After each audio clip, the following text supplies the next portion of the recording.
third thing that makes our life very difficult is comparison. And we all are victim of that comparison. Compare करते रहते हैं. Wife कहेगी husband को, वो देखो मेरी जो कजन है उसका हस्बैंड देखो कितना अंडरस्टैंडिंग वाला है, उसकी हर बात सुनता है, समझता है. तुम हो कि तुमको पता ही नहीं चलता कि मैं क्या चाहती हूं. हस्बैंड बोलता है कि मेरा जो छोटा भाई है देखो उसकी वाइफ हर हफ्ते जो है मेरी मम्मी और मेरे पापा को फोन करके पता लेती. तुमको 2 हफ्ते हो गए, तुमने एक बार भी मेरी मदर को कॉल नहीं लगाया. Compare, we start comparing. और कंपैरिजन में आके क्या होता है, हमारा वो जो जिंदगी का जो सुख है उसे हम खो देते हैं. एक भाई साहब बंगले में बैठे, नींद नहीं आ रही थी तो वॉक कर रहे थे.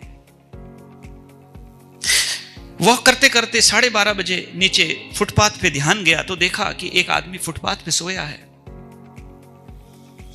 ये सोचने लगे कि भगवान सब कुछ मुझे दिया है, नींद उसको दी है.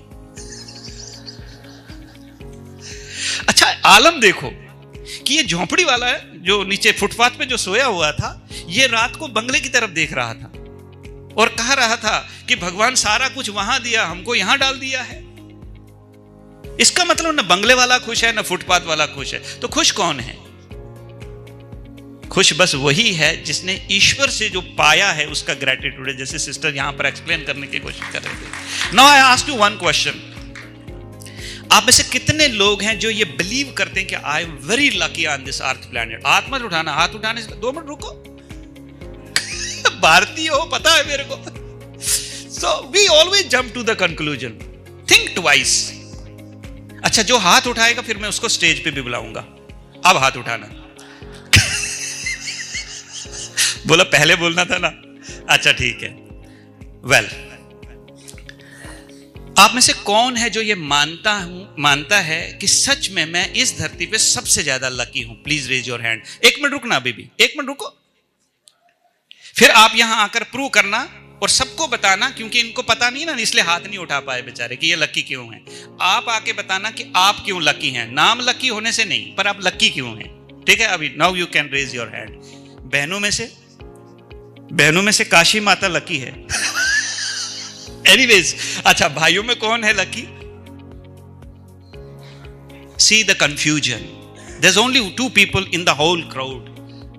कम ऑन. धीरे धीरे हिम्मत जुटा रहे हैं. कुछ तो ऐसा कह रहे हैं कि बाजू में हमारे जानने वाले भी बैठे, हाथ नहीं उठा सकते क्योंकि वो हमारे बारे में बहुत कुछ जानते हैं. तो मैंने एक साहब से पूछा कि क्राउड में पूछा कि आप में से कोई ऐसा है जिसका आपके लाइफ पार्टनर के साथ कभी भी झगड़ा नहीं हुआ? तो एक साहब ने हाथ उठाया. तो मैंने कहा गुरुदेव मुझे भी बताइए, मेरी वाली बहुत झगड़ा करती है. तो बोले बस सिंपल सा कॉन्सेप्ट है. मैंने कहा बताइए क्या करना? बोले हर बार दंडवत प्रणाम. प्रैक्टिकल पॉसिबल है? हाँ जी. तो कौन है ऐसा जो ये मानता है कि मैं बहुत लकी हूं? I'll not share you the knowledge, I'll share you the experience only. क्यों? क्योंकि I am not a motivational speaker. We are the distraction coaches. कि जो लाइफ में मेंटल डिस्ट्रैक्शंस हो रही है ना, we try to bring you on the common page, कि जहां आप लाइफ को समझें कि वास्तविकता ये नहीं है कि मेरे जीवन में ये नहीं, जो है उसका ग्रेटिट्यूड नहीं है. Let me explain you, share a story, not a story but a real life experience. ये एक ब्रह्मा कुमारी बहन का अपना खुद का अनुभव है.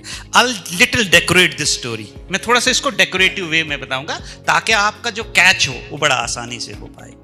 अलाउड? ओके. तो एक लेडी सुबह सुबह लाइफ से बड़ी तंग परेशान, एंड शी हैड रीजंस. उसके पास कारण थे. डॉक्टर साहब सुनिएगा. She had reasons. रीजन क्या था? She was graduate, no job, husband के साथ बनती नहीं, डिवोर्सी, एंड 2 किड्स, 2 बच्चे. Sustenance is very difficult. जिंदगी से नाराज, उदास, हताश. और जब इंसान जिंदगी से उदास हो जाता है, हताश हो जाता है, निराश हो जाता है, तो फिर मन में किस प्रकार के संकल्प आते हैं? चलो गंगा है ना. हमारे यहां नर्मदा है तो हम कहते हैं चलो नर्मदा. तो उसके मन में भी वही आया.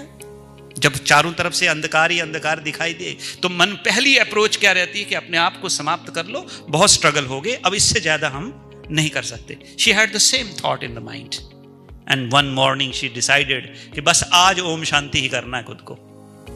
निकल पड़ी। रियल लाइफ स्टोरी सुना रहा हूं बट इन अ डेकोरेटिव वे। तो एक प्रीस्ट सुबह सुबह वहां से जा रहे थे। आप बोलेंगे इनकी पूरी स्टोरी में या तो बिशप रहते हैं या प्रीस्ट रहते हैं। अब मैं क्या करूं, लकली आ गया माइंड में, पॉपअप हो गया, इसलिए आपके साथ वही शेयर कर रहा हूं। एनीवेज, तो जो प्रीस्ट जब जा रहे थे मॉर्निंग वॉक पे, ये लेडी भी जा रही थी किसी ब्रिज पे, इसने जंप लगाना था एंड वो जो प्रीस्ट थे वो भी जा रहे थे। तो उन्होंने पूछा कि daughter you are looking very upset, what is the reason? आप बड़े उदास लग रहे, परेशान लग रहे हैं। आपको मालूम है यूरोपियन लोग जो हैं बड़े मतलब जो है ओपन होते हैं, वो ज्यादा इतना मतलब हमारे जैसे नहीं, पूरे सफर में 2500 किलोमीटर ड्राइव मतलब जो है सफर करेंगे ट्रेन में, मजा ले बाजू वाले से बात करें, मतलब ऐसा कि जैसे कि जन्म जन्मांतर के दुश्मन हो। उनके अंदर ऐसा नहीं है। वो लोग जो है भले सीडो स्माइल करेंगे, स्माइल भी करेंगे, हाउ आर यू, आपसे बात भी करेंगे। तो उस प्रीस्ट ने उससे पूछा कि what's wrong with you?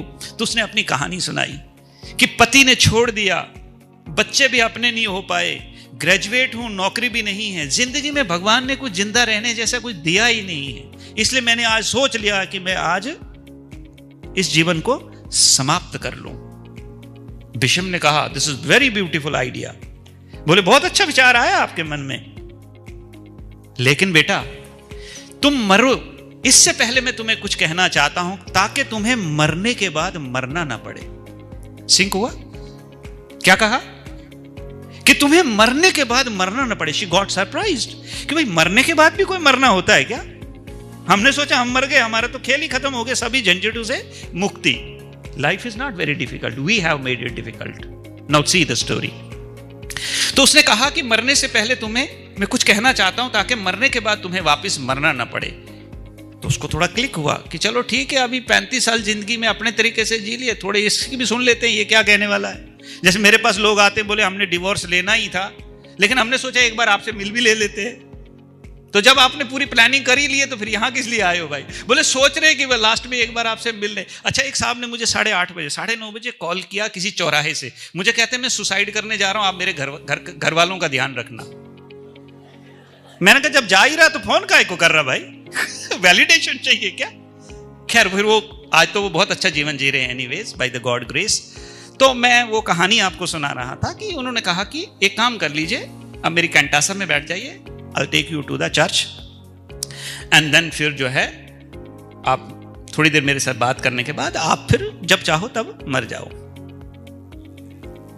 And he took that woman to the church, उसको नाश्ता कराया। उसके बाद जो है ये जो प्रीस्ट थे ना, चर्च के साथ साथ ये जो आर्फन बच्चे हैं या डिसेबल्ड जो डिफरेंटली एबल्ड बच्चे हैं, उन बच्चों का स्कूल भी चलाते थे। आर्फन हो या डिसेबल्ड हो, उन बच्चों का स्कूल भी चलाते थे। ठीक है। तो उन्होंने कहा कि अब मेरी अब गाड़ी में बैठो, और वो जो प्रीस्ट हैं उनको सबसे पहले एक मल्टी स्पेशलिटी हॉस्पिटल में लेके गए। ठीक है। He wanted to give some practical lesson to that woman. उस बहन को कुछ ज्ञान देना चाहते थे। सबसे पहले डॉक्टर वो एक हार्ट के डॉक्टर के पास लेके गए। ये कहां से ट्रिगर हुआ है कि मैं कितना लकी हूं। ठीक है, ओके।